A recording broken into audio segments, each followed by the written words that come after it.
access to public debate through commentaries. This is another strategy.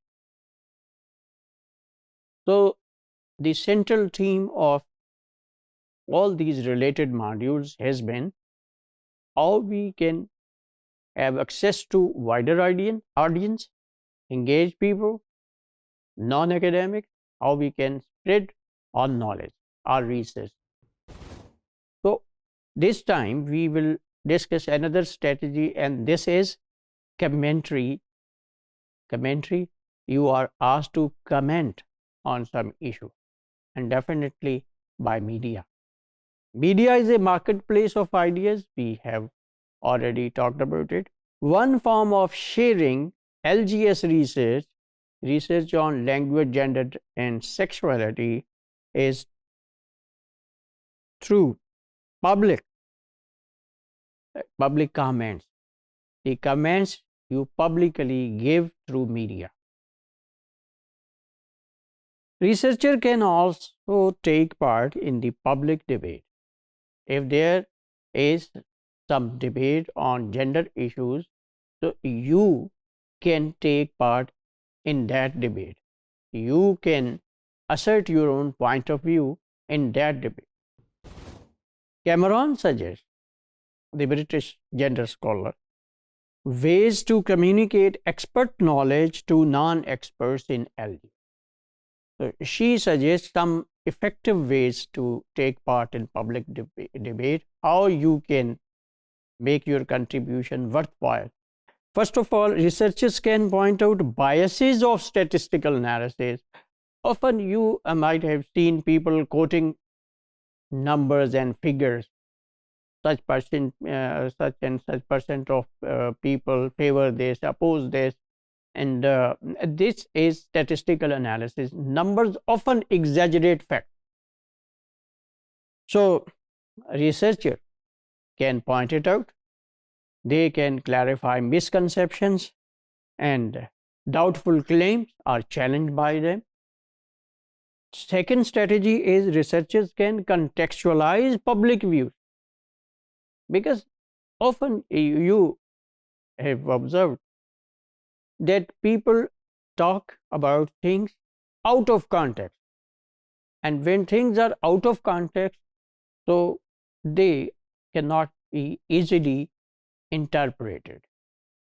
So for their proper understanding, we should contextualize them. We should relate them with some situation. For example, if some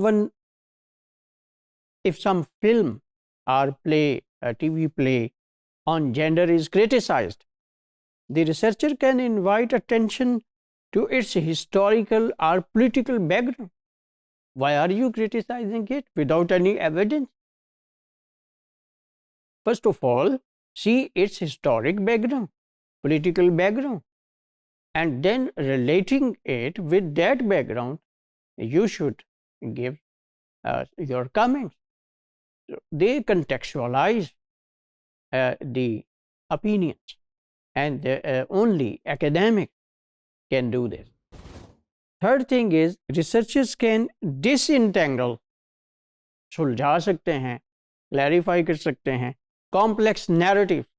Narratives are those things which are spread through word of mouth. ऐसी बातें होती रहती हैं. They become gradually very common. Town talk बन जाती है, and people start thinking them as true, as facts. So these are narratives. So only researcher can point it out that these are just myths. They are unfounded things. For example, if feminists criticize men's jokes about women, that whenever men crack jokes, so their target is a female. Okay, the researcher can point out that jokes doesn't have only one purpose. Jokes can also be used for association, for belongingness, for fraternity. ठीक है, एक बरादरी बनाने के लिए, group बनाने के लिए भी जॉक्स क्रैक किए जाते हैं. So if ever men talk about wives, and this is common among men, they talk about wives in indecent jokes, they may not be their true feelings. They may be killing the time, just that they may not represent their true feelings about their wives. They love them a lot, they respect them a lot. So these things are often fabricated. They are just jokes. They shouldn't be taken as true. This is evident from wife jokes on social media and comedy shows. The researcher may also point out that women too, when they are doing gossiping, they too target men. So what about those jokes?